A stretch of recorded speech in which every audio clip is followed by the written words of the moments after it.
Vibrato. There is a huge difference between saxophone vibrato and flute vibrato. Saxophone vibrato comes from your jaw. Flute vibrato comes from your gut.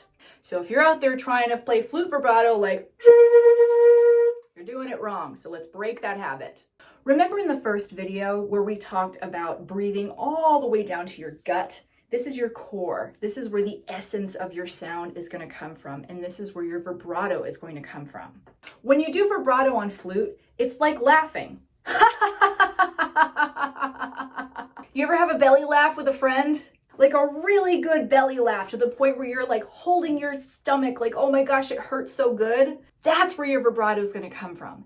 It's not going to come from here. Ha ha ha ha ha ha ha ha ha. No, it comes from here. In your gut, your diaphragm.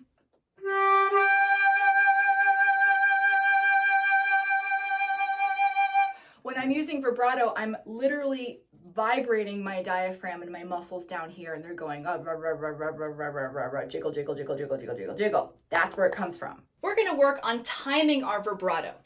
The first thing to do is make that connection between your brain and your stomach, because you're going to need to be able to control all of those muscles down there to get your vibrato to do what you want it to do. I just set a metronome at 60 beats per minute. And on an open C sharp, I'm going to pulse vibrato pulses at that speed and use my gut.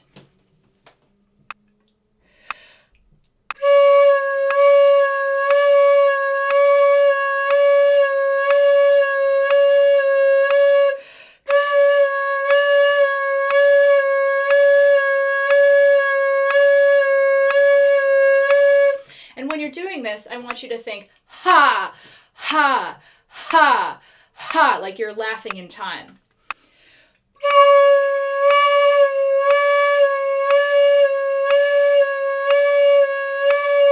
Because we're trying to make that connection between your brain and your gut, because we're so used to using our jaws as saxophonists. I know you've done this vibrato exercise where you're moving your jaw in time to be able to control your jaw muscles with vibrato. Same thing for flute, we're just controlling it in a different area of our bodies.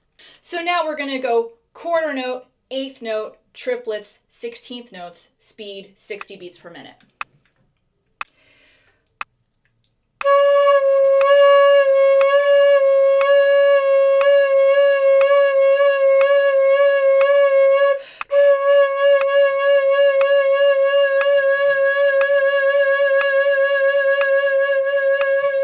Ran out of breath. But you get the idea.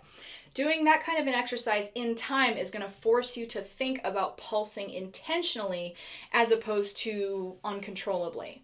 And because this is so new for a lot of saxophone players to be doing vibrato from down here, it may take you a minute to be able to make that connection where you can control it enough to actually do it in time. Go easy on yourself. It takes time. But you can even be in the car while you're driving to work and you can be like, ha, ha, ha, ha, ha, ha, ha, ha, diaphragm, ha, ha, ha, ha, ha, ha, ha, ha, ha, ha, ha, ha, ha, right? And you can do it in time with your own sort of internal metronome so you can start to make that connection. Here's another exercise. Vocalists often like to use the warm-up, I love to sing.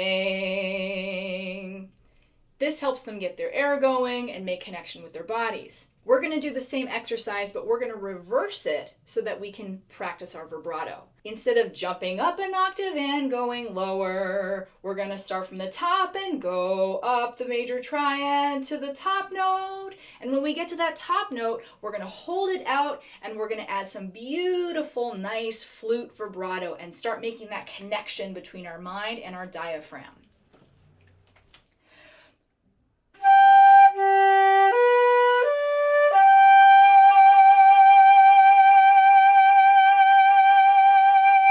Big wide vibrato. Let's go up a half step.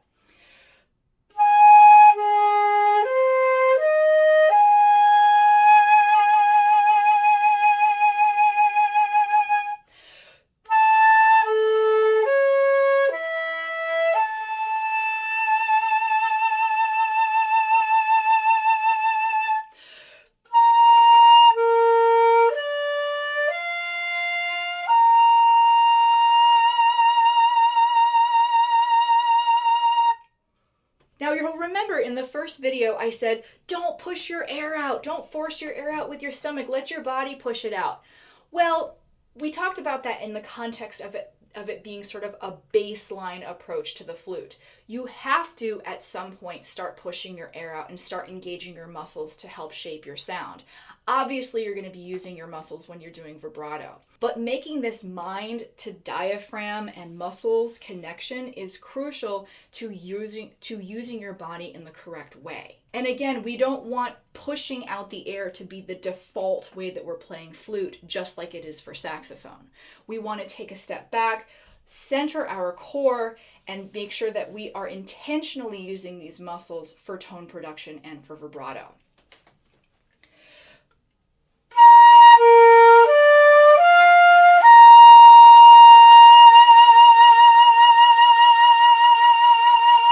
Even when I'm playing that long high B flat, I'm still very relaxed in my body, and I'm still feeling the majority of the pressure coming from behind my mouth because of my embouchure, just like in the first video, our first few exercises. And I'm intentionally using my body and my diaphragm to shape the sound, which is why it's so important to make that mind and diaphragm connection.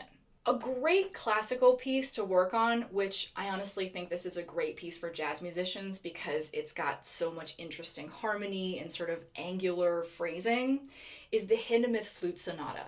I'm going to play an excerpt from the beginning. I'm going to take it a lot slower than the tempo is supposed to be, but just so you can hear my phrasing and my vibrato and how I control my breath.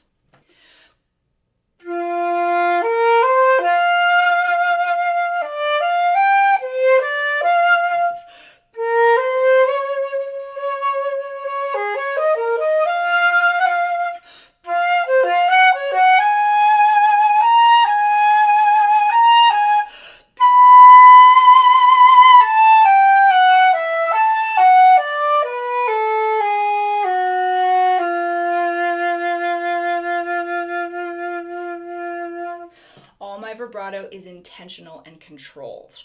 So for homework, work on that vibrato exercise in time, and of course choose different ranges of the flute. Practice in the high register, practice in the low register, or the middle, or wherever you're feeling it that day.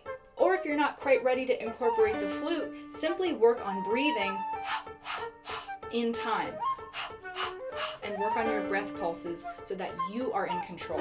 And the reverse I love to sing exercise, do that in all 12 keys throughout the range of the instrument. And get your hands on a copy of the Hindemith Sonata. It's an incredible piece of music and I think you'd really enjoy practicing it. I'll see you in the next video.